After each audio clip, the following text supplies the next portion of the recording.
Good morning! Breakfast tayo, guys. Ayan, yung niluto ka po ni auntie. Linit ko, kulong-kulo yan. Yummers! Tapos nagluto ako ng beef with mushroom and broccoli. Tapos coffee, of course, Valentos, and meron pa ditong fish and hot dog. That's it! Okay. Let's show you the chicken fish about the soup from the body the first solo dinner. Ante, kayo na, ante! Can't change.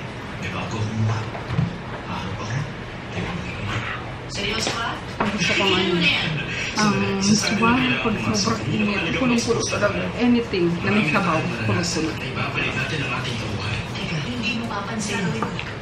Okay, salamat lang, Sheree. Seryoso ko. We're on our way, guys, sa bazaar. Nakadaan na din kami dun sa Makati Traffic Division. Ganon. Para kunin sana yung police report, kaso wala daw releasing kapag weekend. So, pinapabalikan sa akin on Monday. Ayun. And para diretso ko na din punta sa sa Toyota para mapa-estimate na. Yun. And bago tayo umalis is may pasok ni Daddy sa casa. Lunch tayo, guys. Ribs platter. Yan. Si Daddy lang yan. Kasi may sarili akong order. Ano naman yun? Chicken and fish ata. Platter day. Let's pray. Kasi yung babies ko. Wala pa. The Father, Son, Holy Spirit.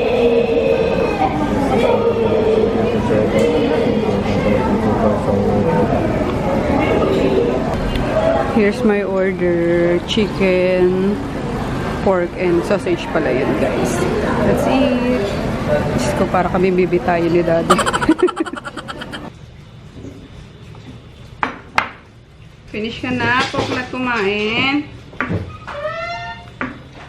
Good morning, guys. Tipla tayong kape. Bulletproof. Tama na kakain mo. Madami na binigay ko sa iyo. Gusto pa ni Maggie? Nagutom si Maggie. Maaga siyang kumakatok sa pintuan kanina. Gusto na lumabas. Gutom na pala. Gutom na yan. Hirap. Ano to? Anchor butter. Timpla tayo, guys, ng bulletproof coffee kasi walang Valentos.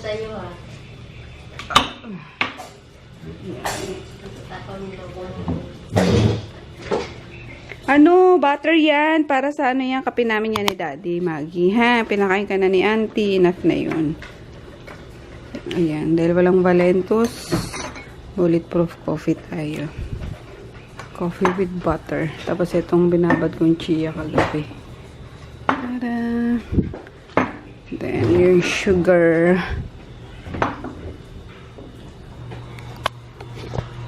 Si Colin, laki na ng laki na ng tiyan.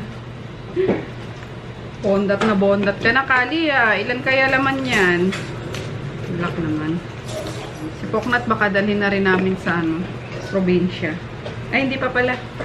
Papacheck up pa yan kasi yung bukol niya. Pinapadala na siya ni Chris, eh. Mami, si Poknat, dali mo na dito. Ando na kasi yung puti, diba? Tapos si Tau Tau, tsaka yung Labrador ni Mika. Ayun, gusto niya din daw si Poknat andun. Tapos andun na rin si Papa ni G-Stay. So, sinusuga niya yung mga aso everyday. Kaya, yun. So, ni Chris, dali na si Poknat niya doon.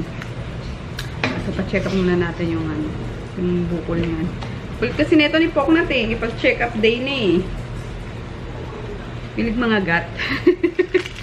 Nagre-resist siya. Ayan, try kong black coffee lang yun, guys. Parang dark. Hindi ko tansya kasi loose coffee lang yung ginamit ko. Sa kami ni Daddy yung ganito. Lagyan natin ng honey. Yan. Raw and unfiltered honey.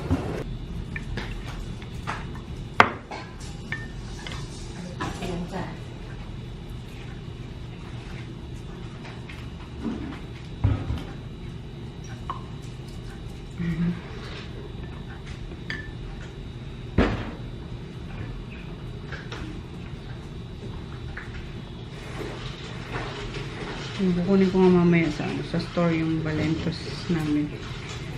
Hindi ko pa nadaanan kahapon eh. Yes, Maggie girl!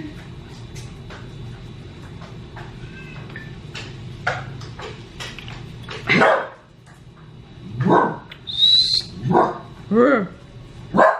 Rrr!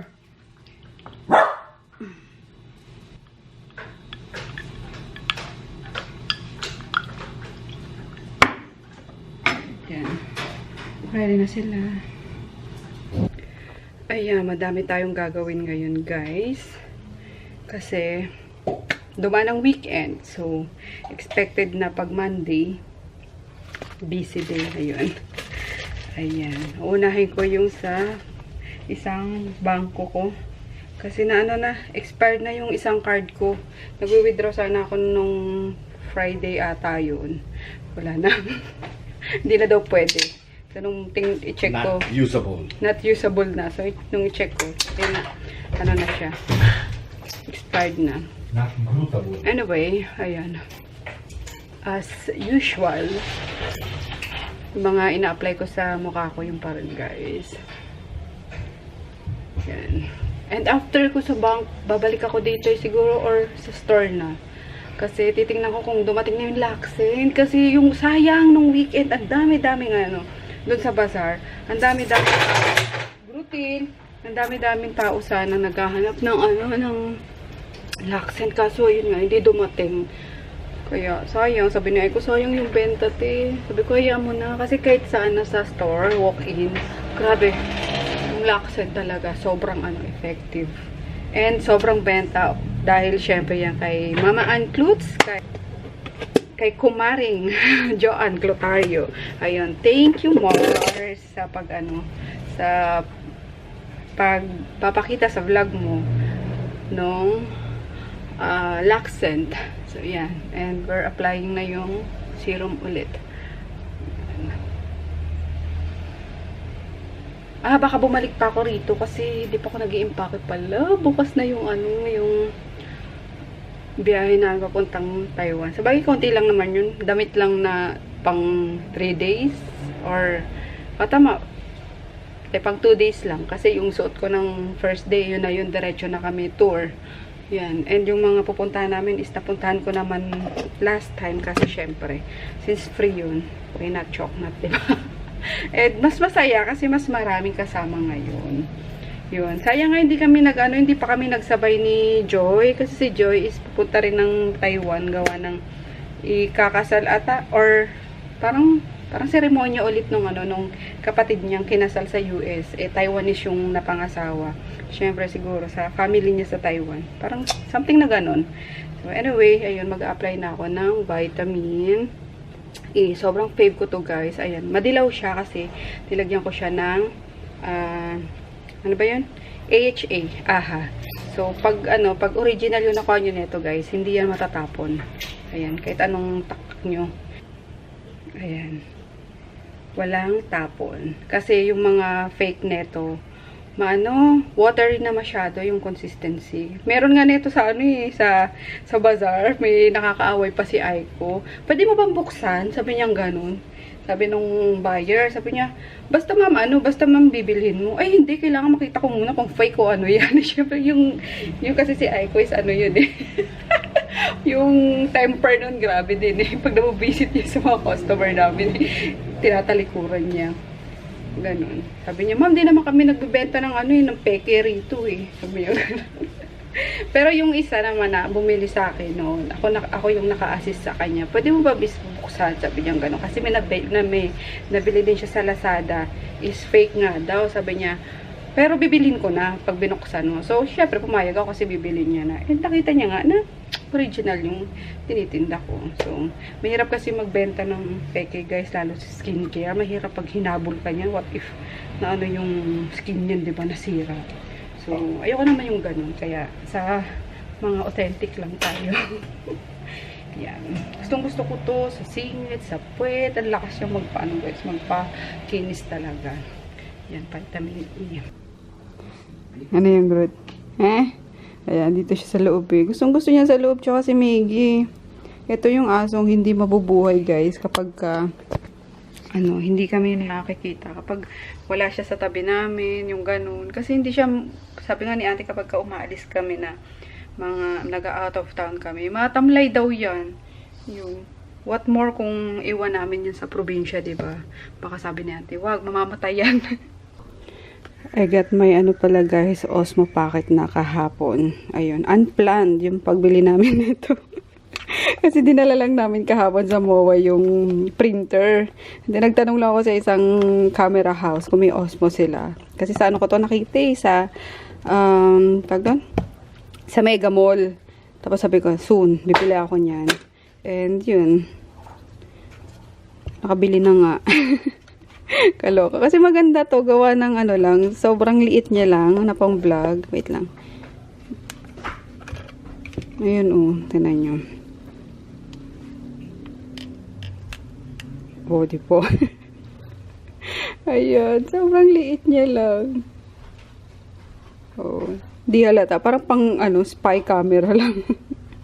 Ayan, tapos pagka, yan, sa mga tumatakbo-takbo ka, or perfect siya sa pang-travel. Yan. Kasi hindi maalog. Yung stability niya. Stable siya. Ano ba yan? Marurong mga terms. Anyway, ayun lang. Hindi ko pa naman natatry ito. Dadaling ko sa sa Taiwan. Yan. Pero syempre itong G7X baka mamaya umalpak tong Osmo na to eh. Asa na ba yun? Ayan! Diyos ko lang. Halika! Panurin mo yung mukha mo sa Hi ka na. No daw siya ng vlog ko. Ano pangalan mo? Ano pangalan mo? Rosalinda. Bakit? Ano yan? Yan, kinukulot ako ni Aiko guys for the meantime. ATM pala. Naging parlor na yan? Oo. Panglorista Hindi na na siya sa Aiko. maliligo si ate. Diretso na yun sa Taiwan. Ganyan. Ilang araw yun, te? Ewan ko Ay, ko hanggang sa pagbalik ko kailangan kulot to. Di ako maliligo sa Taiwan. Kasi malamig dun eh.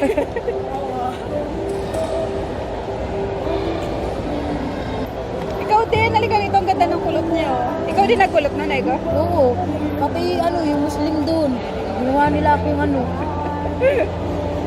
Ayan, di ko kasi dala yung ko eh. Vlogging cam.